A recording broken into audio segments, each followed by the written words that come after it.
Hello everyone, welcome back to the Hindu Explainer series और आज हम डिस्कशन करने वाले हैं newspaper the Hindu 8th of October 2021। क्या है आज के न्यूज़पेपर में हम देख लेते हैं एक एक करके, देन फिर हम उनको डिटेल एनालिसिस करेंगे। और डेली न्यूज़पेपर एनालिसिस चल रहा है। उम्मीद करता हूँ जो भी कंटेंट मैं आपको आप लोगों तक पहुंचाने की कोशिश कर रहा हूँ वो पहुंच रही हैं। और आप लोग प्लीज मुझे कमेंट करते रहा करें कि यदि कुछ चेंज भी यदि हमें करना है हमारे न्यूज़पेपर को लेकर के, तो अब हम उसमें इम्प्रोवाइज कर सकें।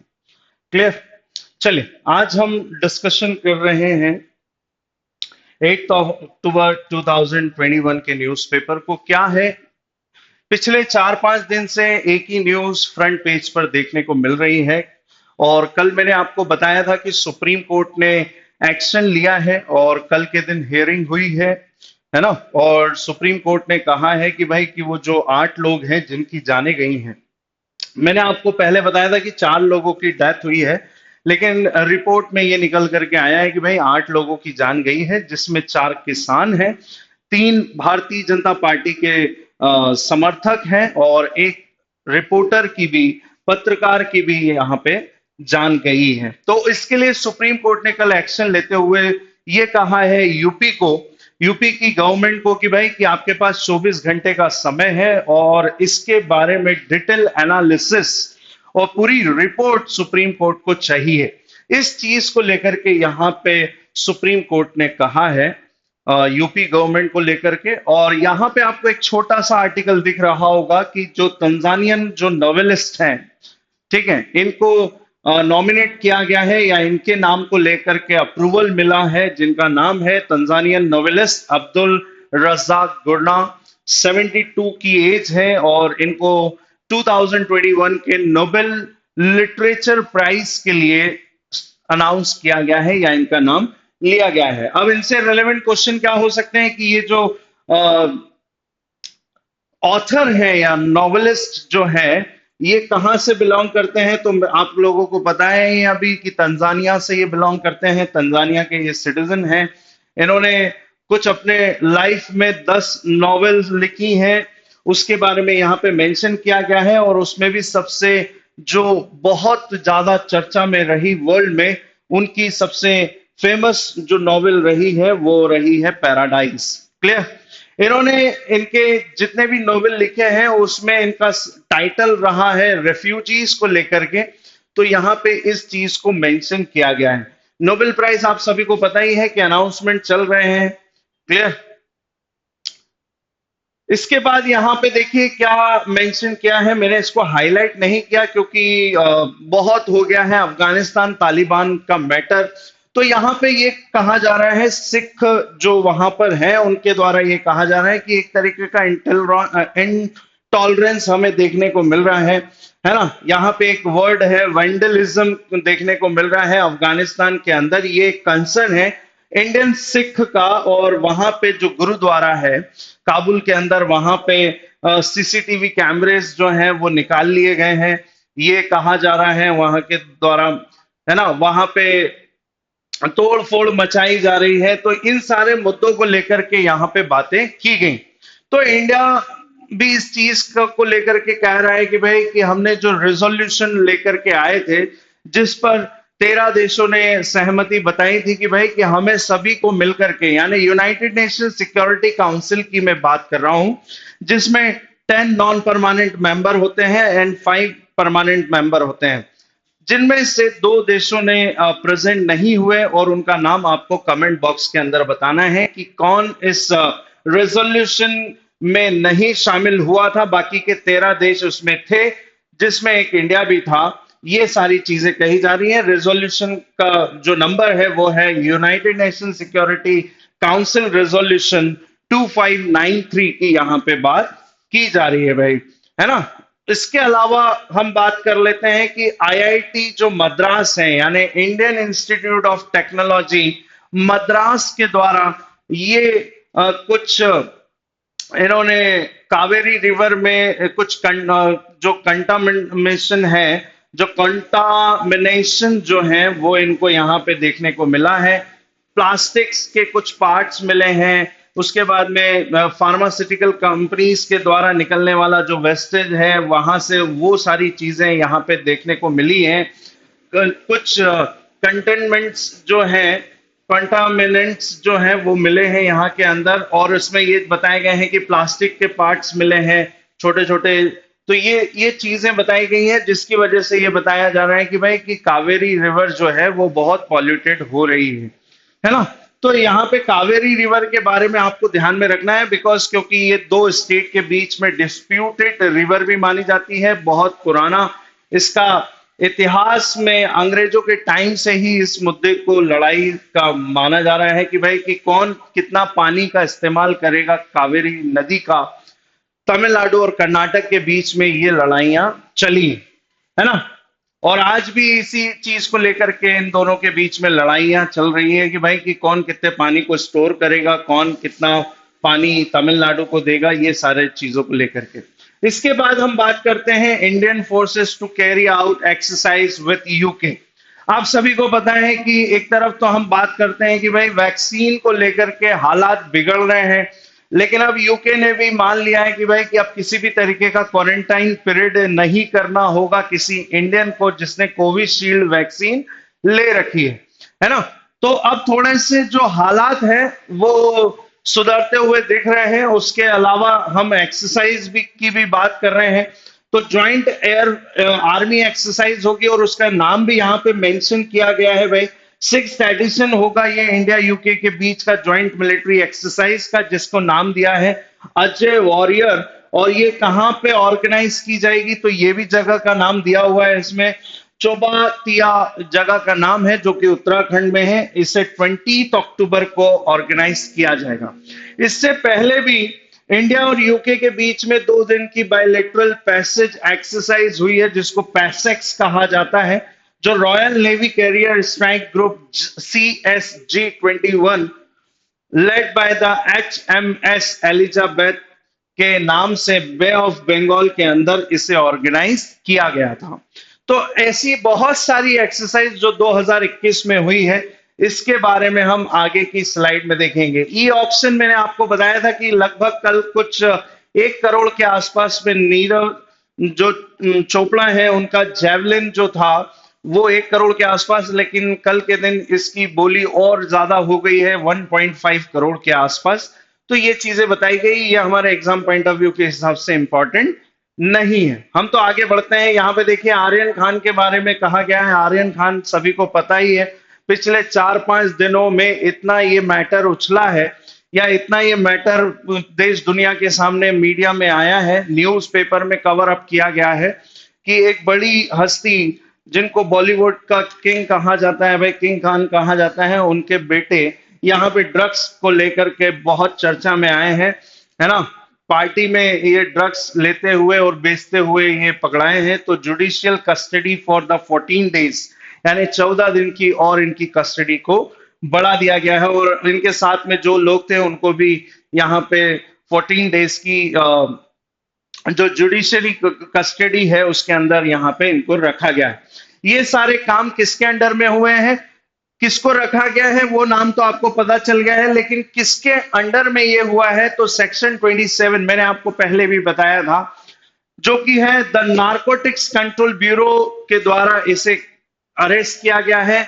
और एक्ट जो यहाँ पे चलता है उसके अंडर में यहाँ पे इसको इन आर्यन खान को अरेस्ट किया गया है, और उसके लिए जुडिशरी कस्टडी में इनको रखा जाएगा भाई।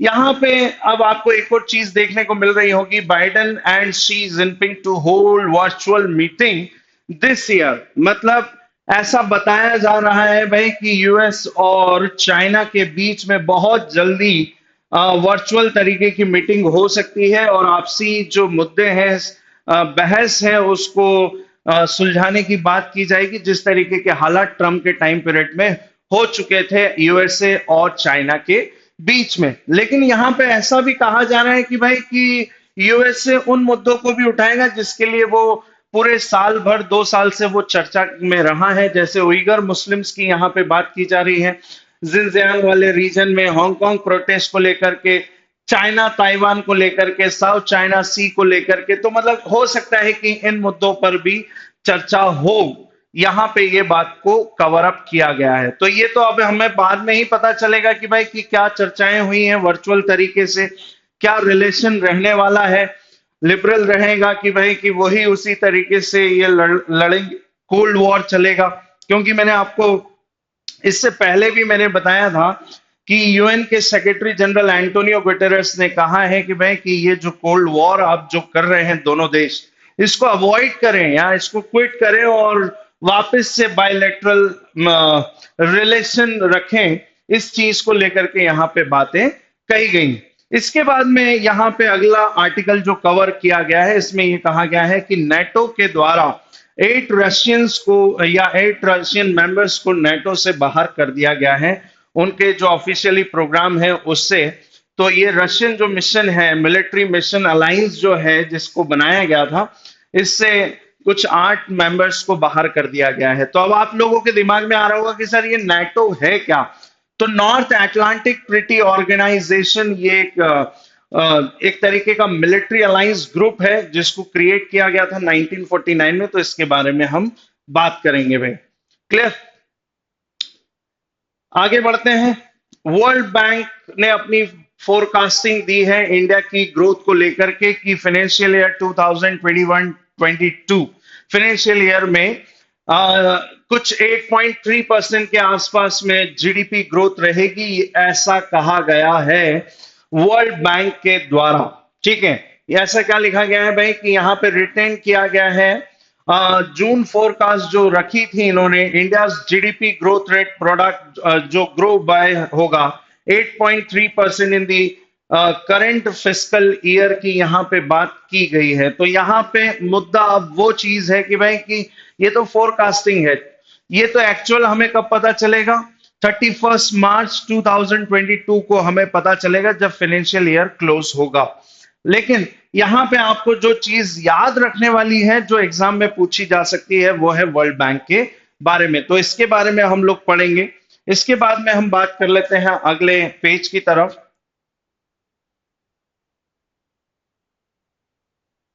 एडिटोरियल पेज पे आते हैं। एडिटोरियल पेज पे मुझे 2 आर्टिकल यहाँ पे खास देखने को मिले हैं। कल इसको भी हमने चर्चा में लेकर के आए थे। यहाँ पे बात की जा रही है मलेरिया को लेकर के, जिस तरीके से कल डब्ल्यूएचओ ने जो वैक्सीन को अप्रूवल दिया है, यहाँ पे उसकी बात की गई है।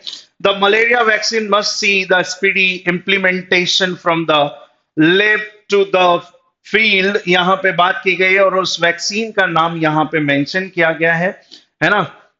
तो ये है वो वैक्सीन का नाम कि डब्ल्यूएचओ के द्वारा जो अप्रूव्ड की गई वैक्सीन है उसका नाम है RTSS।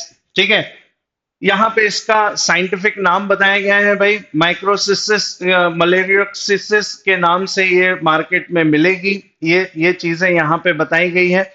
ठीक है, और इससे जितने भी इस प्रोग्राम के तहत जितने भी जो पेशेंट हैं, जो मरीज हैं, उनको ये वैक्सीनेटेड किया जाएगा। खास करके अफ्रीका वाले रीजन में यहाँ पे इसे पहुंचाया जाएगा भाई, है ना। तो यहाँ पे उस वैक्सीन को लेकर के बात की गई है ना। इसमें ये केसेस भी बताए गए हैं कि भाई कि 2019 के अंदर कितने केसेस देखने को मिले हैं। क्लियर?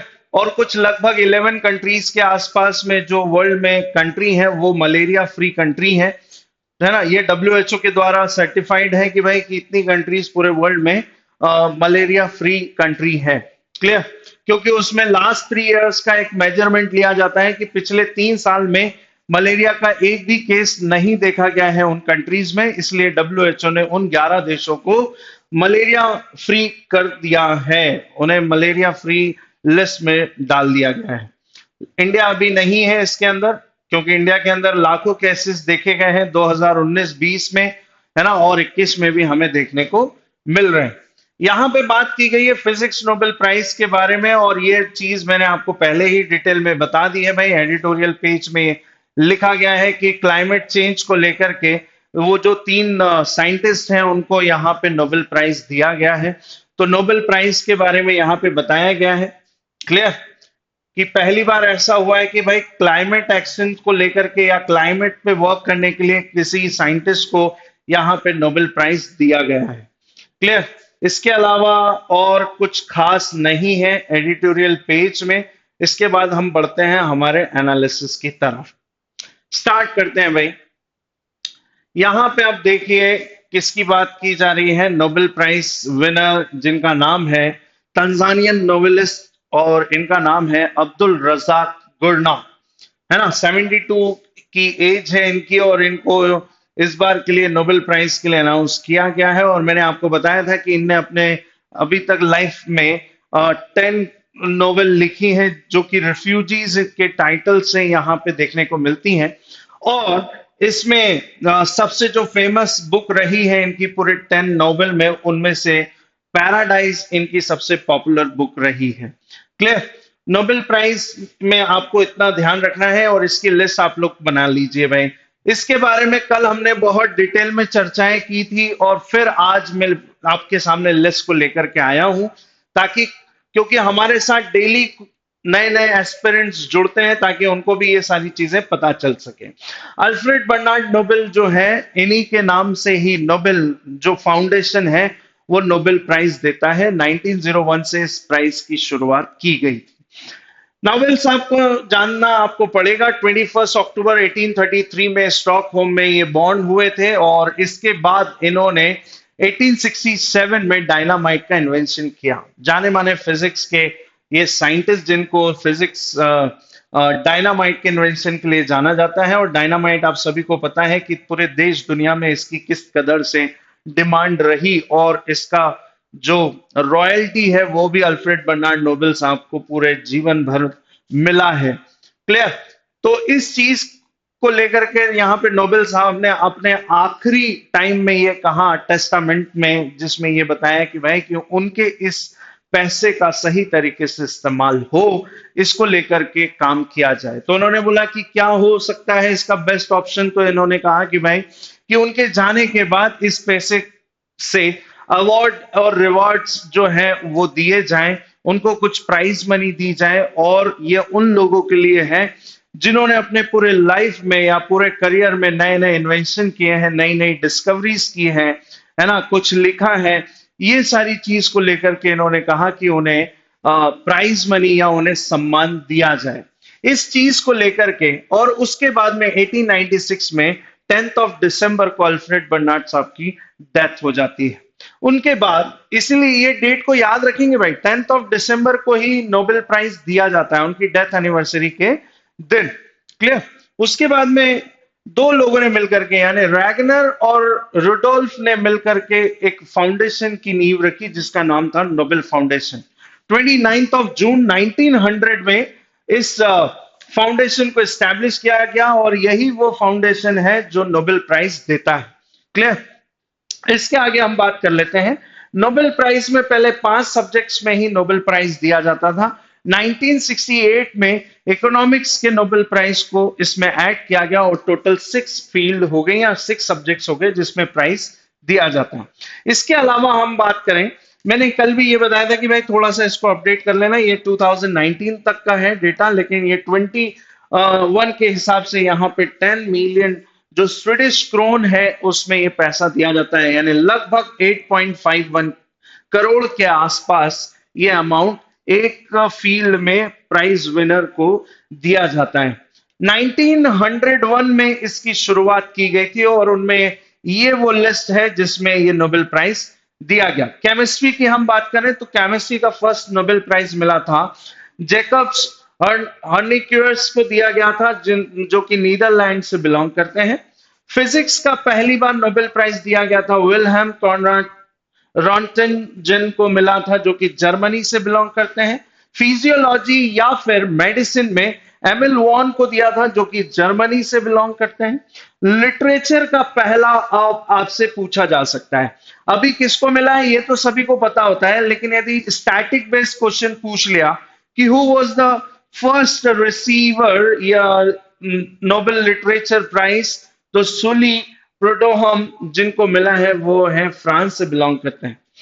पीस का नोबेल प्राइज दो लोगों को दिया गया था, हेनरी ड्यूनेंट एंड फ्रेडरिक प्रेसी को दिया गया था 1901 में। हेनरी ड्यूनेंट को आपको याद रखना है, ये वही व्यक्ति हैं जिन्होंने रेड क्रॉस को एस्टैब्लिश किया, और रेड क्रॉस ही वो ऑर्गेनाइजेशन है जिसको सबसे ज्यादा बार नोबेल प्राइज पीस का मिला है। क्लियर? इसके बाद हम बात कर लेते हैं और क्या स्टैटिक बेस्ड क्वेश्चन आपके एग्जाम पॉइंट ऑफ व्यू से हो सकते हैं। तो first women to win Nobel prize, तो मैरी क्यूरी 1903 में इनको फिजिक्स का नोबेल प्राइज दिया गया। फर्स्ट इंस्टीट्यूट 1904 में institute of the international law को पहली बार नोबेल प्राइज दिया गया। इसके बाद हम बात करें इकोनॉमिक्स 1969 में, मैंने आपको बताया कि पहले ये 5 सब्जेक्ट में दिया जाता था, बाद में इकोनॉमिक्स के नोबेल प्राइज को इसमें 1968 में ऐड किया गया, लेकिन अवार्ड दिया गया अगले साल यानी 1969 में। फर्स्ट जो रिसीवर थे वो थे रैगनर फ्रिश एंड जैन टिनबर्गन, इन दो लोगों को एक साथ दिया गया था इकोनॉमिक्स का नोबेल प्राइज। क्लियर? यहां तक अच्छे तरीके से आप लोगों को समझ में आ गया होगा। आगे हम फिर बात कर लेते हैं who younger Nobel prize winner. तो आप लोगों को पता होना चाहिए कि पहला जो या यंगर की हम बात करें तो 17 साल की उम्र में सबसे कम उम्र में नोबेल प्राइज पाने वाली जो लड़की है मलाला यूसुफजई, इनको दिया गया था 2014 में पीस का नोबेल प्राइज, और ये कैलाश सत्यार्थी के साथ में ज्वाइंटली तरीके से 2014 में इनको मिला था, है ना। अब आप लोगों को बताना है ये जो यूसुफ मलाला जई हैं, इन इनकी कौन सी वो डेट है ना, मंथ की वो कौन सी डेट है जिस दिन यूएन ने ये अनाउंस किया था कि मलाला डे सेलिब्रेट किया जाएगा एवरी ईयर। बताना है आपको वो डेट, ठीक है। चलिए आगे हम बात कर लेते हैं। द ओल्डेस्ट नोबेल लॉरिएट यानी जो सबसे उम्र दराज व्यक्ति जिसको सब नोबेल प्राइज मिला है, तो 97 की एज में जॉन बी गुड इनफ को दिया गया था केमिस्ट्री का नोबेल प्राइज 2019 में। तो एक सबसे यंग जिसको मिला है और एक जो सबसे ओल्ड एज के जिनको ये मिला है। इसके बाद हम बात कर लेते हैं मल्टीपल नोबेल प्राइज लॉरिएट्स की, जिनको एक नहीं 2 बार नोबेल प्राइज मिला है उनके इन्वेंशन के लिए। जॉन बार्डन फिजिक्स का इनको पहली बार नोबेल प्राइज मिला था 1956 में, एंड अगेन फिजिक्स में 1972 में इनको फिर से नोबेल प्राइज मिला। स्टैटिक में इसी टाइप से क्वेश्चन आते हैं भाई। मैरी क्यूरी को 2 बार मिला है, 1903 first lady Nobel prize receiver, and second chemistry में 1911 में इनको डबल से दिया गया। इसके बाद बात करें तो लिनस पॉलिंग केमिस्ट्री में 1954 एंड पीस में 1962 में इनको डबल से नोबेल प्राइज मिला। Fourth Frederick Sanger chemistry 1958 and second chemistry 1980। इसके बाद में हम बात करें यूएनएचसीआर, नाम सुना है आप लोगों ने इसका, United nation high commissioner for refugees.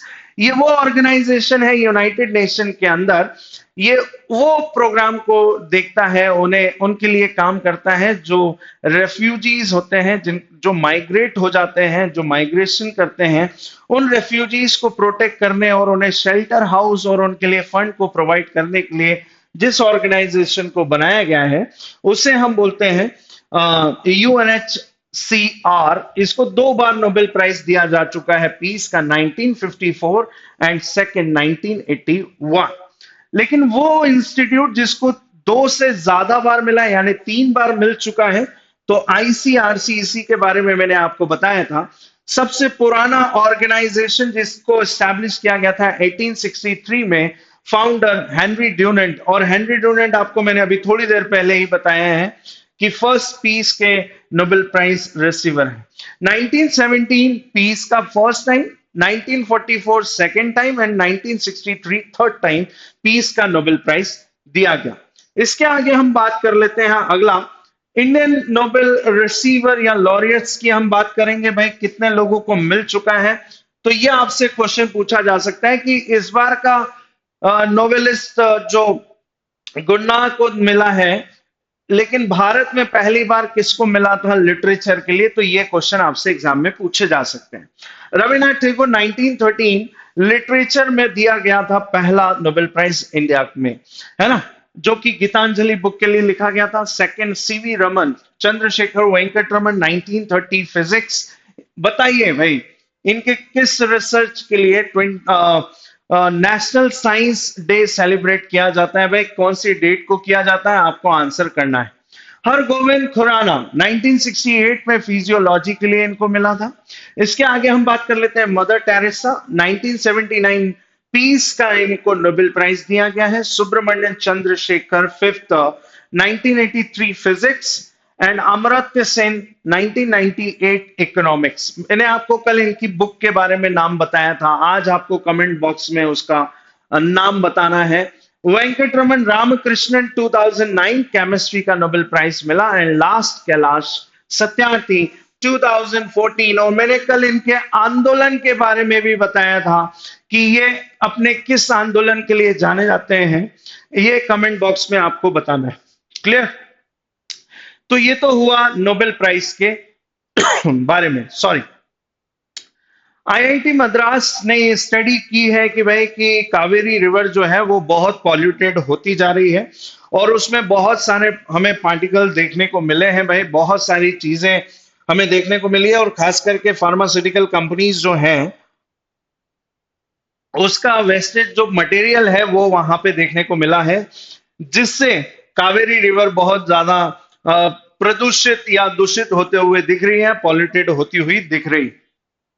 अब सबसे इंपॉर्टेंट चीज है कि किसने रिसर्च किया है, उसका नाम आपसे पूछा जा सकता है, या आईआईटी मद्रास के द्वारा किस नदी की स्टडी की जा रही है कि ये बताया गया है कि भाई कि ये नदी भारत में बहुत ज्यादा क्या हो रही है, पॉल्यूटेड हो रही है। तो आपकी जानकारी के लिए बता दूं, इसमें कुछ आपको स्टैटिक तरीके से याद रखना है। क्या याद रखना है? पहली बात तो रिवर को याद रखिए भाई, कावेरी रिवर। कावेरी रिवर दो स्टेट के बीच में डिस्प्यूटेड रिवर है, तो ये आपको पहला क्वेश्चन का आंसर याद रखना है, कर्नाटका एंड तमिलनाडु। इसके बाद में कावेरी रिवर की शुरुआत यहां से होती है, बिल्कुल बैंगलोर के पास से, वेस्टर्न घाट के पास से इसकी शुरुआत होती है। और ये कुछ उसके ऊपर डैम बने हुए हैं भाई, उनके नाम है, मैक्टू डैम बना हुआ है, भवानी डैम बना हुआ है, कावेरी डैम बना हुआ है, इसके बाद में क्या सागर डैम बना हुआ है, सालेम डैम बना हुआ है। देन फिर उसके बाद में ये ईस्ट में जाकर के मिल जाती है किसमें? बे ऑफ बंगाल में। ये ध्यान रखना है भाई आप लोगों को कि ये कहां पे जाकर के मिल जाती है भाई, बे ऑफ बंगाल में। क्लियर?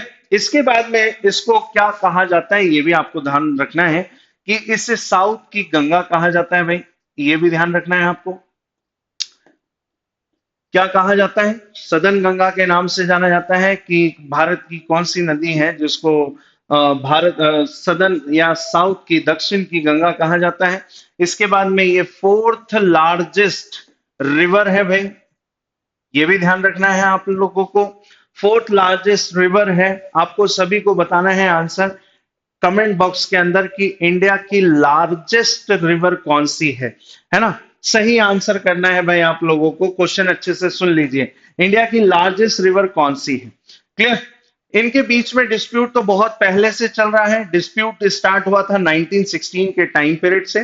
तमिलनाडु एंड केरला के बीच में इस नदी को लेकर के डिस्प्यूट यहां से स्टार्ट हुआ है, यानी अंग्रेजों के टाइम से ही स्टार्ट हो चुका है ना? और इसमें सिर्फ पानी के बंटवारे को लेकर के ये लड़ाई इन दोनों राज्यों के बीच में चल रही है।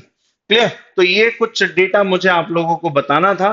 चलिए अब आ जाते हैं, इंडियन फोर्सेस जो है वो यूके की आर्मी के साथ में मिल करके ज्वाइंट मिलिट्री एक्सरसाइज करती है, एक दूसरे की टेक्निक को सीखते हैं भाई, ठीक, और वेपन्स और आर्म्स चलाने का भी मौका मिलता है नए नए तरीके के।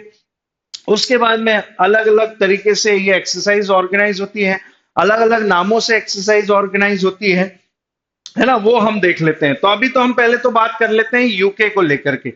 तो ये लिस्ट आपको याद रखनी है, मैंने यहां पे मेंशन किया है। क्या किया है मेंशन? देख लीजिए, इंडिया और यूके के बीच में तीन तरीके की एक्सरसाइज होती है। पहली है आर्मी एक्सरसाइज और इसी के बारे में आज के आर्टिकल में मेंशन किया गया है कि 20 अक्टूबर को इंडिया और यूके के बीच में एक एक्सरसाइज ऑर्गेनाइज होने वाली है जिसका नाम है अजय वॉरियर। क्लियर? और इससे हम आर्मी एक्सरसाइज कहते हैं, और ये कहां पे ऑर्गेनाइज होने वाली है तो वो भी लिखा हुआ है, चौबातिया उत्तराखंड के अंदर इसे ऑर्गेनाइज किया जाएगा। इसके अलावा जो आपके एग्जाम पॉइंट ऑफ व्यू से पूछा जा सकता है कि आर्मी के अलावा यूके की जो एक्सरसाइज नेवी में होती है उसे हम किस नाम से जानते हैं, तो उसे हम कोंकण कहते हैं। क्लियर? इसके बाद में एयरफोर्स एक्सरसाइज को हम कहते हैं इंडिया और यूके की इंद्रधनुष। ध्यान रखेंगे आप, ये तीन एक्सरसाइज इंडिया और यूके मिलकर के साल भर करते हैं। क्लियर? इसके अलावा और एक्सरसाइज भी आप लोग जान लीजिए आज जो 2021 में कंडक्ट हुई। अल मोहम्मद अल हिंदी, इसके ये एक एक्सरसाइज का नाम है और ये की गई है इंडिया एंड सऊदी अरेबिया के बीच में, Indian navy and royal Saudi naval force के ये साथ में इसे कंडक्ट कराया गया है। जायद तलवार एक्सरसाइज, ध्यान रखेंगे भाई, ये किसके बीच में हुआ है? इंडियन नेवी और यूएई के बीच में अबू धाबी में इसे कंडक्ट कराया गया है। क्लियर? इसके अलावा आइए अगली एक्सरसाइज पे 36 नंबर की कॉर्पोरेट एक्सरसाइज हुई है जिसको इंडो कॉर्पोरेट एक्सरसाइज भी कहते हैं। इंडिया इंडोनेशिया के बीच में हुई है इंडियन ओशियन रीजन के अंदर। इसके बाद में TTX 2021 exercise India, Sri Lanka and Maldives की आर्मी के साथ में मिलकर के मैरीटाइम वेलफेयर सेंटर मुंबई में इसकी एक्सरसाइज को ऑर्गेनाइज किया गया। पासेक्स के नाम से अलग अलग देशों के साथ में इंडिया एक्सरसाइज करता है। पासेक्स के नाम से India and Indonesia navy exercise हुई है सदर्न अरेबियन सी के अंदर। क्लियर? इसके बाद में समुद्र सेतु 2 की बात करें तो कोलकाता, कोची, तलवार, तबार और जो त्रिकन, जवलासा और एयरवाट जो है इंडियन नेवी में ये एक्सरसाइज ऑर्गेनाइज की गई है ना? ध्यान रखना, ये इंडियन नेवी ने अकेले मिलकर के इस एक्सरसाइज को किया है। इसके बाद हम बात करते हैं Varun 2021, Indian navy and French navy के बीच में अरेबियन सी में इसको ऑर्गेनाइज किया गया है। इसके बाद बात करें 11th Indo US joint special forces exercise वज्र प्रहार। ध्यान रखेना, नाम क्या है? वज्र प्रहार। इंडिया और यूएस के बीच में हुई है बैटलो हिमाचल प्रदेश के अंदर ये एक्सरसाइज ऑर्गेनाइज की गई है। क्लियर? तो ये लिस्ट आप लोगों को ध्यान में रखना है भाई। इसके अलावा जो और 2021 में हुई है ऑर्गेनाइज वो देख लीजिए भाई। दस्तलिक 2 एक्सरसाइज ऑर्गेनाइज की गई है इंडिया एंड उज्बेकिस्तान के बीच में, है ना? चौबातिया नियर रानीखेत उत्तराखंड में ये एक्सरसाइज हुई है। इसके बाद में exercise desert flag 6 United State, France, South Korea, United Arab अमीरात, Saudi Arabia, Bahrain, Greece, Jordan, Kuwait and Egypt के साथ मिलकर के ये एक्सरसाइज हुई है अल धाफरा एयरबेस यूएई के अंदर, है ना? इसके अलावा पासिस एक्स, ये मैंने आपको बताया इंडोनेशिया अरेबियन सी के अंदर हुई है। इसके बाद में India Russia maritime security belt exercise, Indian navy joint Iran and Russia के बीच में नॉर्दर्न इंडियन ओशियन के बीच में ये एक्सरसाइज हुई है के अंदर हुई है। Tropex 21 Indian navy, Indian army, coast guard and Indian air force के बीच में ये एक्सरसाइज इंडियन ओशियन में हुई है। And last 16th addition of Yudh Abhyas exercise India and United State America, ये हुई है कहां पर? राजस्थान बीकानेर में, Mahajan field firing range, Bikaner, Rajasthan. उम्मीद करता हूं ये लिस्ट आपको अच्छे तरीके से समझ में आ गई। क्लियर? यहां पे बात की गई है इंटॉलरेंस एंड वैंडलिज्म की, कहां पर? अफगानिस्तान के अंदर। और सिखों ने क्या कहा है कि भाई कि जिस तरीके के ये काम कर रहे हैं गुरुद्वारों के अंदर तोड़फोड़ मचाना, वहां पर कैमरे जो है सीसीटीवी कैमरों को निकाल लेना, तो ये सारे काम किए जा रहे हैं जिसको लेकर के यहाँ पे बातें की गई हैं, है ना? इस आर्टिकल में और इसके अलावा कुछ खास नहीं है, लेकिन यहाँ पे एक चीज आपको देखने को मिलेगी और वो है क्या? रेजोल्यूशन। रेजोल्यूशन क्या है? तो रेजोल्यूशन का आपको नाम याद रखना है। यूनाइटेड नेशन सिक्योरिटी काउंसिल जो रेजोल्यूशन पास किया गया था उसमें 13 देशों की सहमति बनी थी, और सहमति किस चीज को लेकर के बनाई गई कि भाई कि तालिबान ने कब्जा कर लिया है अफगानिस्तान के ऊपर, और 31 अगस्त 2021 में जैसे ही आखिरी शिप जो है, आखिरी जो प्लेन है अमेरिका के ट्रुप्स का, जैसे ही वो निकला और उन्होंने बहुत ही गजब तरीके से सेलिब्रेट किया भाई, आजादी एक तरीके की उन्होंने सेलिब्रेट की कि तालिबान जिन चीजों को लेकर के थोड़ा सा डर रहा था वो भी अब क्लियर हो गया है। और जो वहां का आपने सुना होगा कि पंजशीर वाला जो एरिया बचा हुआ था उसको भी फिर आखिरी में उसको कंट्रोल कर लिया, और पूरे अफगानिस्तान पर फाइनली तालिबान का ये कब्जा हो गया। तो उस चीज को लेकर के बहुत सारे नेगोशिएशन हुए, बहुत सारे समिट हुई, और उनमें इसका जिक्र किया गया। उसी तरीके से यूनाइटेड नेशन सिक्योरिटी काउंसिल के अंदर भी इस मुद्दे को लेकर के ये बातचीत की गई, ये रेजोल्यूशन लाया गया कि भाई हमें आपस में मिलकर के वहां पे पीस और सिक्योरिटीज को मेंटेन करना होगा। क्लियर, स्टेबिलिटी को लेकर के काम करना होगा। कल भी मैंने आपको बताया था कि यूएस और इंडिया दोनों मिलकर के स्टेबिलिटी और पीस को मेंटेन करेंगे, कहां पर, अफगानिस्तान के अंदर। तो ये बातें यहां पे की गई है। तो रेजोल्यूशन आपको याद रखना है, और किसके अंदर ये पास हुआ था, तो यूनाइटेड नेशन सिक्योरिटी काउंसिल के अंदर। अब कई लोगों को ये नहीं पता होता है कि भाई कि ये एक्चुअल में है क्या, तो मैं आपको आज जानकारी दे देता हूं। 1949 में ये ऑर्गेनाइजेशन जो है इसको स्टैब्लिश किया गया था, जिसे हम यूएन कहते हैं भाई। क्लियर, 24 अक्टूबर 1945 ये डेट आप लोग याद रख लें, क्योंकि क्वेश्चन एग्जाम में पूछा जाता है कि यूएन डे सेलिब्रेट कब किया जाता है पूरे साल में। तो ध्यान रखना है आपको, 24 अक्टूबर को यूएन डे सेलिब्रेट करते हैं। यूएन बना सेकेंड वर्ल्ड वॉर के बाद में, और उसके बहुत सारे प्रोग्राम्स जो हैं उनको इंप्लीमेंट किया जा रहा है। जैसे कि आपने साइड में सुन रखे होंगे, यूनिसेफ है ना, यूनेस्को, यूएनडीपी, ऐसे बहुत सारे प्रोग्राम है, डब्ल्यूएचओ है, डब्ल्यूटीओ है। ये जो वर्ल्ड लेवल पे काम कर रहे हैं, ये वो ऑर्गेनाइजेशन। लेकिन हम बात करें कि यूएन के जो मेन ऑर्गन्स हैं ये कितने हैं। ये एग्जाम में काफी बार पूछा गया है कि यूएन के कितने ऑर्गन्स होते हैं। ऑप्शन 4, 5, 6, 7, इस तरीके से आपके एग्जाम में पूछा जाता है। क्लियर, तो आंसर है इसके 6 ऑर्गन्स होते हैं, और ये वो यहां पे मैंने मेंशन कर रखे हैं भाई। जनरल असेंबली, यदि आप लोगों ने सुना हो, यूएनजीए की अभी हाल ही में स्पीच दी थी, 76 नंबर की ये मीटिंग थी न्यूयॉर्क के अंदर। फिर उसके बाद में यूएनएससी को लेकर के हम बात करते हैं, सिक्योरिटी काउंसिल को। फिर हम बात करते हैं यूएनईएससी को लेकर के हम बात करते हैं, सॉरी यहां पे मेरे को यूएनईएससी यानी इकोनॉमिक एंड सोशल काउंसिल को लेकर के यहां पे बात की जाती है। ट्रस्टीशिप काउंसिल को लेकर के यहां पे 4th ऑर्गन दिया है। 5th ऑर्गन है यहां पे international court of justice, and उसके अलावा फिर अगला है यूएन सेक्रेटरीट। और आपकी जानकारी के लिए बता दूं, 1, 2, 3, 4 और ये जो लास्ट वाला है, इन सभी के हेडक्वार्टर जो है वो कहां पर है, न्यूयॉर्क के अंदर है भाई। क्लियर, इस ऑर्गेनाइजेशन को या इस ऑर्गन को छोड़ करके, क्योंकि इसका हेडक्वार्टर कहां पर है, द हैग के अंदर है भाई। ध्यान रखेंगे कहां पर है, द हैग के अंदर है इसका हेडक्वार्टर। क्लियर, द हैग कहां पर है, Netherlands, international court of justice. तो ये 6 ऑर्गन है यूएन के, जिसके बारे में आपसे बोला गया है। अभी किसकी चर्चा की गई थी, तो यूनाइटेड नेशन सिक्योरिटी काउंसिल की, जिसमें 15 मेंबर्स होते हैं, जिसमें 5 परमानेंट मेंबर और 10 नॉन परमानेंट मेंबर होते हैं।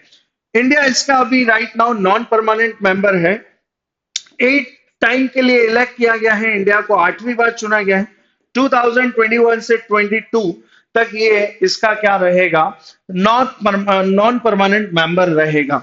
इसके अलावा अगस्त 2021 में इसकी हमने प्रेसिडेंटशिप चेयर की है भाई। 1 महीने के लिए यूनाइटेड नेशन सिक्योरिटी काउंसिल के लिए चेयरमैन बनता है, प्रेसिडेंट रहता है। अगली बार इंडिया कब रहेगा, तो वो भी ध्यान से समझ लीजिए, दिसंबर 2022 में फिर एक बार और मौका मिलेगा हमें प्रेसिडेंटशिप का बनने का। क्लियर, क्योंकि हम 2 साल के लिए इलेक्ट हुए हैं। तो यहाँ पे ये जानकारी होना चाहिए। अभी राइट नाउ इसकी जो प्रेसिडेंसी है वो किसके पास में है? तो अक्टूबर मंथ स्टार्ट हो चुका है और 1 तारीख को इसकी प्रेसिडेंटशिप केन्या के पास में चली गई। क्लियर, तो ये चीजें आप लोगों को ध्यान में रखनी है। इसके आगे हम बात कर लेते हैं। एक और चीज आप लोग समझ लीजिए भाई, यहाँ पे सारी चीजों को मेंशन किया गया है यूएन के बारे में। क्लियर, यूनाइटेड नेशन के बारे में यहाँ पे मेंशन किया गया है। 193 मेंबर्स कंट्री होती है ना। लास्ट मेंबर कंट्री आपको ये भी याद रखना है भाई, साउथ सूडान का नाम आप लोगों को याद रखना है, जो कि इसकी 193rd कंट्री थी, जो 2011 में इसकी मेंबर बनी। क्लियर, लास्ट मेंबर कंट्री की बात करें। मैंने एस्टैब्लिशमेंट ईयर आपको बता ही दिया है, 24 अक्टूबर 1945 में इसे एस्टैब्लिश किया गया था। तो 24 अक्टूबर इसका डे सेलिब्रेट किया जाता है, जिसको हम यूनाइटेड नेशन डे कहते हैं। हेडक्वार्टर इन सभी के कहां पर है? तो न्यूयॉर्क के अंदर इसके हेडक्वार्टर है। न्यूयॉर्क बोले तो कहां पर? यूएसए के अंदर इसके हेडक्वार्टर है। सिर्फ किस ऑर्गन का हेडक्वार्टर छोड़ करके? तो वो है ICJ, international court of justice. अगला क्वेश्चन आप लोगों के लिए कमेंट बॉक्स में आप लोग बताएंगे कि इंटरनेशनल कोर्ट ऑफ जस्टिस में टोटल जजेस कितने होते हैं और उनका टेन्योर कितने इयर्स का होता है। ये आप आंसर मुझे कर रहे हैं। इसके अलावा मैं बात करूं कि सेक्रेटरी जनरल की बात करें, तो यूनाइटेड नेशन के अंदर सेक्रेटरी जनरल है अभी राइट नाउ एंटोनियो गुटेरस, जो कि पोर्चुगल से बिलोंग करते हैं। कई बार क्या होता है कि इनकी सिटीजनशिप पूछ ली जाती है कि he belongs to which country, है ना। कई बार हमने जो याद कर रखा होता है वो कई बार क्वेश्चन में दे दिया जाता है और हम फिर थोड़े से मायूस से हो जाते हैं कि भाई ये क्या पूछ लिया है। तो कई बार इनकी कंट्री भी पूछ ली जाती है। साथ में डिप्यूटी सेक्रेटरी जनरल की बात करें तो अमीना जे मोहम्मद, और ये 5th नंबर की यहाँ की डिप्यूटी सेक्रेटरी जनरल है, जो नाइजीरिया से बिलोंग करती हैं। क्लियर, 9th नंबर के Antonio Guterres and 5th number के अमीना जे मोहम्मद। 76 काउंसिल की बात करें, सॉरी जनरल असेंबली की बात करें, तो राइट नाउ यहाँ पर अब्दुल्ला शाहिद यहाँ के प्रेसिडेंट हैं, जो कि मालदीव से बिलोंग करते हैं।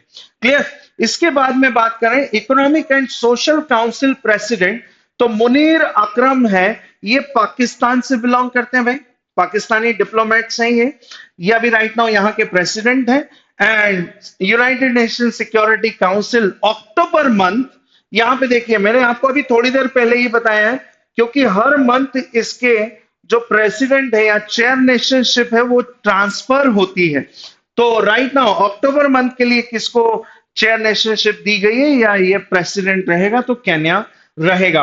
अब आपके लिए एक और क्वेश्चन है भाई, वो कौन सा यूनाइटेड नेशन का ऑर्गेनाइजेशन है, उसका नाम आपको बताना है, जिसका हेडक्वार्टर केन्या की कैपिटल नैरोबी के अंदर है। तो आपको उस ऑर्गेनाइजेशन का नाम बताना है भाई।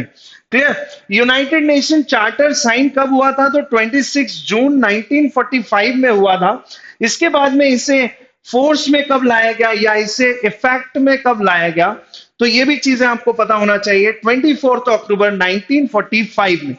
क्लियर, इसके बाद हम बात करें इसकी ऑफिशियल लैंग्वेज की, ये भी कई बार एग्जाम में क्वेश्चन में आ जाता है। तो there are 6 languages are the official languages of the United Nation. तो Arabic, Chinese, English, French, Russian and Spanish, ये 6 लैंग्वेज हैं यूनाइटेड नेशन की ऑफिशियल।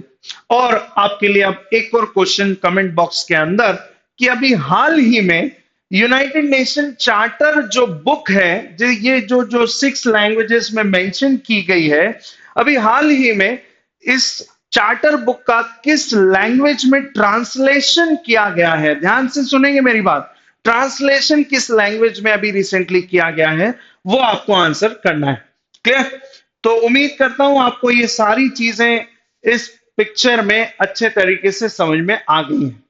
इसके बाद हम बात कर रहे हैं कि नाटो से 8 जो रशियन मेंबर्स हैं उनको बाहर कर दिया गया है भाई, ये चीजें यहां पे बताई गई हैं। क्लियर, तो नाटो के बारे में आप लोगों को जानना है कि भाई नाटो क्यों फेमस है, क्यों चर्चा में है। यहाँ पे एक और चीज आपको देखने को मिलेगी कि ऐसा क्यों किया जाता है, क्योंकि 2014 का जो मुद्दा है यहाँ पे कवर भी किया गया है कि रशिया ने जिस तरीके के काम जो 2014 के अंदर किए थे, वो कि यूक्रेन का जो पेनिनसुला था या यूक्रेन की जो टेरिटरी थी जिसकी हम बात करते हैं क्रीमिया पेनिनसुला, उसको रेफरेंडम यानी गलत तरीके से उसे एक्वायर किया, उसे अनेक्स किया, उसके बारे में भी यहाँ पे मेंशन किया गया है। और अभी भी यूक्रेन को लेकर के रशिया थोड़ा सा अभी भी अग्रेसिवली तरीके से काम कर रहा है। मैंने आपको बताया भी था, लुहांस एंड डोनेट्स वाली जो सिटी है उसमें अभी भी बहुत सारे ऐसे प्रो रशियन रहते हैं जो चाहते हैं कि हम आज की डेट में या आज के दिन में यदि हम वहां पे रेफरेंडम कराया जाए तो वहां की जो प्रो रशियन पॉपुलेशन है वो चाहती है कि ये हिस्सा भी रशिया के कंट्रोल में या उसके एडमिनिस्ट्रेशन में आ जाए। लुहांस और डोनेट्स जो है वो किसकी टेरिटरी के अंदर आते हैं, तो वो है यूक्रेन की टेरिटरी के अंदर। चलिए बात कर लेते हैं नॉर्थ अटलांटिक ट्रीटी ऑर्गेनाइजेशन के बारे में, नाटो जिसे हम बोलते हैं। इसको रशिया के अगेंस्ट में मिलिट्री अलायंस को बनाया गया था और इसका जो एक टैगलाइन है वो क्या है, टैगलाइन क्या बोलते हैं, या फिर हम आर्टिकल 5 इसका इंपॉर्टेंट बोल सकते हैं कि नाटो के आर्टिकल 5 में ये लिखा गया है कि इसके जो मेंबर कंट्री हैं, यानी राइट नाउ इसकी मेंबर कंट्री कितनी है ये चीजें आप लोग देख लीजिए। राइट नाउ इसकी मेंबर कंट्री है 30 countries and last country was join North Macedonia और इसने ज्वाइन किया 27 मार्च 2020 में। तो टोटल 30 कंट्रीज हो गई। मान लीजिए यही वो कंट्री है जिस पर रशिया ने अटैक कर दिया, ऐसा मान लीजिए, है ना, रशिया ने इसके ऊपर अटैक कर दिया नॉर्थ मैसेडोनिया के ऊपर। तो इसका सेक्शन 5 या आर्टिकल 5 ये कहता है कि यदि हमारे ग्रुप के किसी भी एक देश पर यदि अटैक होता है या लड़ाई होती है तो मान लीजिए कि पूरे देशों के ऊपर हमला हो गया है और वही नाटो ग्रुप मिलकर के फिर आपस में उस चीज से निपटते हैं। क्लियर? तो इसे स्टैब्लिश कब किया गया, तो वो आपको याद रखना है 4 अप्रैल 1949 में इसे स्टैब्लिश किया गया। ब्रुसेल्स बेल्जियम के अंदर इसका हेडक्वार्टर है। एक और अब आपके लिए क्वेश्चन आ रहा है, कमेंट बॉक्स में उसका आंसर करना है कि भाई ब्रुसेल्स में नाटो का हेडक्वार्टर तो है, साथ में किसका एक और ऑर्गेनाइजेशन है जिसका हेडक्वार्टर ब्रुसेल्स के अंदर आपको देखने को मिलता है, ये आपको आंसर करना है। सेक्रेटरी जनरल की हम बात करें तो जेंस स्टोल्टनबर्ग राइट नाउ इसके सेक्रेटरी जनरल हैं जो कि नॉर्वे से बिलोंग करते हैं। क्लियर? मेंबर कंट्री मैंने आपको बताई दी है और ये एक तरीके का क्या है ऑर्गेनाइजेशन, तो ये एक तरीके का मिलिट्री अलायंस ग्रुप है। इसके बाद मैं आपको यहीं पर एक और ऑर्गेनाइजेशन के बारे में बता देता हूं, क्योंकि रशिया के या यूएसएसआर के डिसइंटीग्रेशन के बाद यानी 1991 के बाद में रशिया जब अलग हुआ तो रशिया ने भी इसी तरीके का एक मिलिट्री अलायंस ग्रुप बनाया 1992 में। क्लियर? वो भी आप समझ लीजिए, जिस तरीके से नेटो आप यहां पे देखते हैं उसी तरीके से सीएसटीओ नाम का एक मिलिट्री अलायंस ग्रुप किसने भी क्रिएट किया, रशिया ने क्रिएट किया, जिसको हम बोलते हैं collective security treaty organisation, CSTO के नाम से इसे जाना जाता है। इसका हेडक्वार्टर कहां पर है, तो देख सकते हैं यहां पे ब्रुसेल्स है। तो सीएसटीओ का हेडक्वार्टर जो है वो है इसकी कैपिटल जिसको हम बोलते हैं मॉस्को, यानी रशिया की कैपिटल में इसका हेडक्वार्टर। यहां पर मेंबर कंट्री की बात करें तो 30 मेंबर कंट्री हैं, यहां पे 6 मेंबर्स कंट्री इसके अंदर आती हैं। क्लियर? यहां पे इसके सेक्रेटरी जनरल जेंस स्टोल्टनबर्ग हैं, तो यहां पर इसके सेक्रेटरी जनरल की यदि हम बात करें तो स्टैनिस्लेव ज़ैस इसके राइट नाउ क्या है, सेक्रेटरी जनरल हैं और ये बेलारूस से बिलोंग करते हैं। भाई याद रखना है आपको, बेलारूस, बेलारूस भी क्योंकि इसका मेंबर राइट नाउ है सीएसटीओ का। उम्मीद करता हूं ये वाला पार्ट आपको बहुत अच्छे तरीके से समझ में आ गया।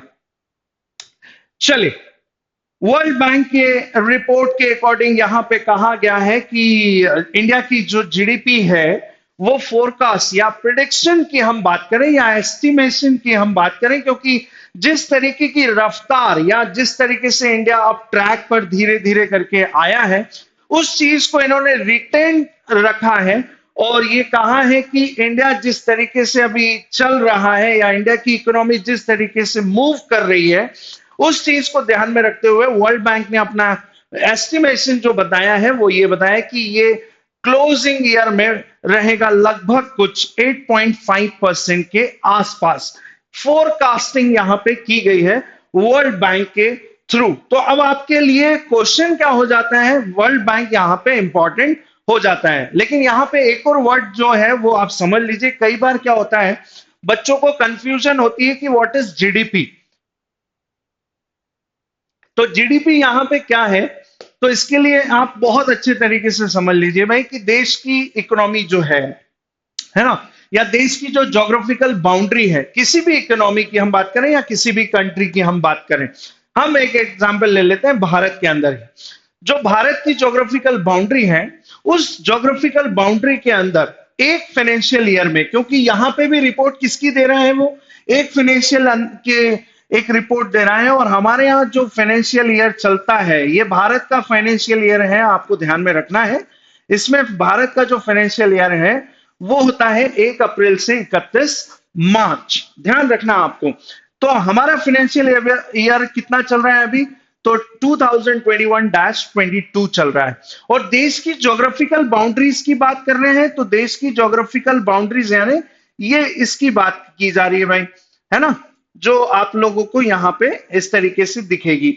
मान लीजिए ये देश की ज्योग्राफिकल बाउंड्री है, और इस ज्योग्राफिकल बाउंड्रीज के अंदर होने वाले जो प्रोडक्शन है या टोटल प्रोडक्शन यहां पे मैं मेंशन कर दूं कि एक साल के अंदर भारत की इस ज्योग्राफिकल बाउंड्रीज के अंदर कितना प्रोडक्शन हो रहा है, कितने गुड्स को प्रोड्यूस किया जा रहा है, एंड टोटल सर्विसेज जो दी जा रही है भाई, है ना। सर्विसेज में क्या आ जाएगा, जैसे कि बैंकिंग सेक्टर सर्विस में आ जाएगा, रेलवे सेक्टर सर्विस में आ जाएगा, रेस्टोरेंट हो जाते हैं, होटल हो जाते हैं, मोबाइल जो आप सर्विसेज यूज कर रहे हैं, कम्युनिकेट करते हैं, ये सब सर्विसेज के अंदर आ जाती हैं। तो ये सारी सर्विसेज जो टोटल दी जाती हैं, इनका मार्केट वैल्यू, ध्यान से सुनेंगे आप लोग, मार्केट वैल्यू की बात कर रहा हूं मैं, इनका मार्केट वैल्यू ही क्या कहलाता है, जीडीपी कहलाता है। यानी मैं बात कर रहा हूं इस पेन की बात कि ये फैक्ट्री के अंदर बना 20 रुपए में, लेकिन हम इसकी फैक्ट्री कॉस्ट या फैक्टर कॉस्ट की बात नहीं कर रहे हैं। यहां पे मैंने देखी डेफिनेशन में क्या लिखा है कि एक देश की ज्योग्राफिकल बाउंड्रीज के अंदर एक फाइनेंशियल ईयर के अंदर होने वाले total production and total services का मार्केट प्राइस या मार्केट वैल्यू, यानी जितने में वो बना नहीं, जितने में वो मार्केट में बिका, ये कहलाती है जीडीपी। क्लियर। तो इसी जीडीपी की हम बात कर रहे हैं और जिसकी फोरकास्टिंग वर्ल्ड बैंक के द्वारा की गई है यहां पे। उम्मीद करता हूं आपको जीडीपी अच्छे तरीके से अब समझ में आ गई। अब इसमें भी और सारे फिल्टर्स होते हैं, डिफ्लेक्टर्स होते हैं, जिनको इस्तेमाल करके हम एक्चुअल इनकम की तरफ आते हैं, जिसको हम कहते हैं देश की आय या राष्ट्र की आय हम बोलते हैं, जिसको हम नेशनल इनकम कहते हैं। क्लियर। कभी फुर्सत से क्लास में मैं इसके ऊपर वीडियो बनाऊंगा, तब मैं आपको उसमें अच्छे तरीके से समझा दूंगा। चलिए आगे बात करते हैं वर्ल्ड बैंक के बारे में। वर्ल्ड बैंक आप जैसा समझते हैं वैसा नहीं। वर्ल्ड बैंक कुछ 5 ऑर्गेनाइजेशन का, इंटरनेशनल ऑर्गेनाइजेशन का ग्रुप मिलाकर के ये एक्सटेंड फैमिली बनती है, जिसको हम वर्ल्ड बैंक ग्रुप कहते हैं। देखिए यहां पे क्या मेंशन है, the World Bank group is an extended family of the 5 international organisation. Clear. अब इसमें कई बार क्वेश्चन ऐसे भी घुमा करके पूछ लिए जाते हैं कि which organization is the incorrect organization या which one option is the incorrect option. Clear. तो पहले तो ये पता हो कि वर्ल्ड बैंक ग्रुप में कितने आते हैं, तो ये हमें आज पता चल गया है कि वर्ल्ड बैंक एक अकेला नहीं है। वर्ल्ड बैंक एक ग्रुप है जिसमें 5 इंटरनेशनल अपनी अपनी रिस्पॉन्सिबिलिटीज के साथ में यहां पे वर्क कर रहे हैं। क्लियर। तो यहां पे आपको ये चीजें पता होना चाहिए। क्लियर। इसके बाद में आप देख लेते हैं कि कौन कौन से ऑर्गेनाइजेशन इसके अंदर आते हैं। Number 1 IBRD, international bank for reconstruction and development. Clear. World war 2 के बाद में इतना लॉस होता है इकोनॉमी के अंदर और बहुत ज्यादा टूट फूट होती है, ये तो आप सभी को पता है ये दुनिया का उसूल है, ये दुनिया की सच्चाई है कि जब दो देश या दो ग्रुप आपस में लड़ते हैं तो उसमें जान और मान दोनों की हानि होती है। क्लियर? तो यही वो चीज है जिसको रिकंस्ट्रक्शन करने के लिए इसको स्टैब्लिश किया गया वर्ल्ड वॉर टू के बाद। तीन ऑर्गेनाइजेशन आपको याद में रखने हैं, है ना। यूएन तो बनाया गया कि हम अब आपस में ना लड़े, यूनियन जिसकी हम बात करते हैं, यूनाइटेड होने की हम बात करते हैं, और यूनाइटेड नेशन की हम बात करते हैं कि आगे चल करके ऐसे वॉर और ना देखने को मिले। देखिए, फर्स्ट वर्ल्ड वॉर हुआ 1914 टू 18, जिसमें कितना नुकसान देखने को मिला ये दुनिया जानती है। लेकिन वॉर खत्म होने के बाद में कोई सॉल्यूशन या कंक्लूजन नहीं निकला, तो उसका असर आपको दूसरा वॉर देखने को मिला जिसमें पहले से ज्यादा नुकसान देखने को मिला है। क्लियर? देन फिर सभी दुनिया वालों को यह समझ में आया कि भाई अब हमें यूनाइट हो जाना चाहिए, यूनाइटेड नेशन बना लेना चाहिए, और यूनाइटेड नेशन बना। अब ये तो हुआ कि हम आपस में लड़ेंगे नहीं, लेकिन जो लड़े थे और उससे जो नुकसान हुआ उससे भी तो निपटा जाएगा भाई। तो इसमें बहुत सारे विकसित देश निकल करके आए, बड़ी बड़ी पार्टी निकल करके आई और उन्होंने मिलकर के कॉन्फ्रेंस की। वो मैं आपको बताऊंगा 1944 में, जिसको हम ब्रेटन वुड्स कॉन्फ्रेंस कहते हैं। और देखिए नाम भी क्या लिखा हुआ है, यूएसए। मतलब आज की डेट में जो सबसे बड़ा हिस्सा जो है इस बैंक में, कंट्रीब्यूशन जो है, वो कहीं ना कहीं अमेरिका का है। अब आपके लिए कमेंट बॉक्स में एक और क्वेश्चन यहां पे आ रहा है और आप सभी लोग आंसर कर रहे हैं। बताना है आपको वर्ल्ड बैंक और आईएमएफ के अंदर अमेरिका का कंट्रीब्यूशन कितना परसेंट का है, ये आप लोगों के लिए क्वेश्चन। चलिए अब हम बात कर लेते हैं सेकंड ऑर्गेनाइजेशन की, जिसका नाम है इंटरनेशनल डेवलपमेंट एसोसिएशन।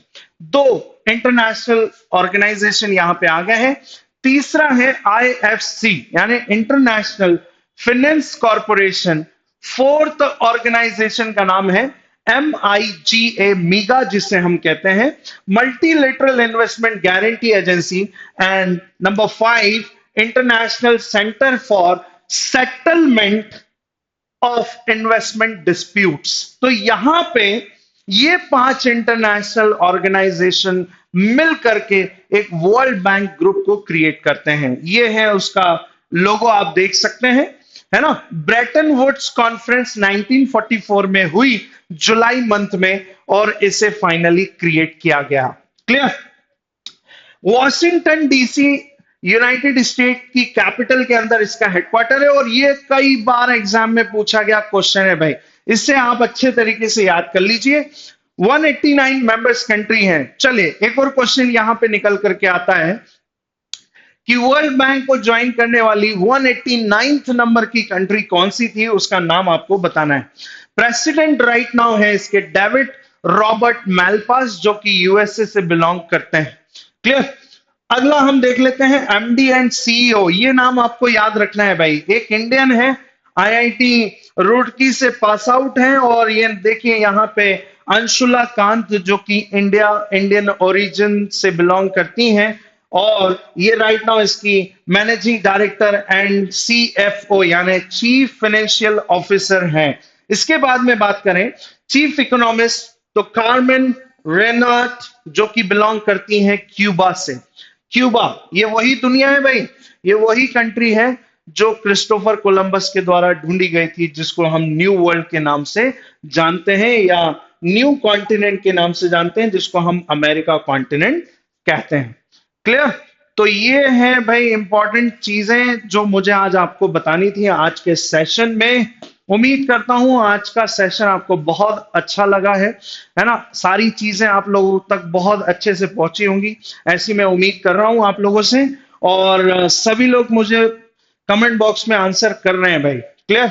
इसके बाद फिर हम मिलेंगे अगले एनालिसिस सीरीज में। आज के लिए इतना काफी। Thank you everyone and have a nice day to all.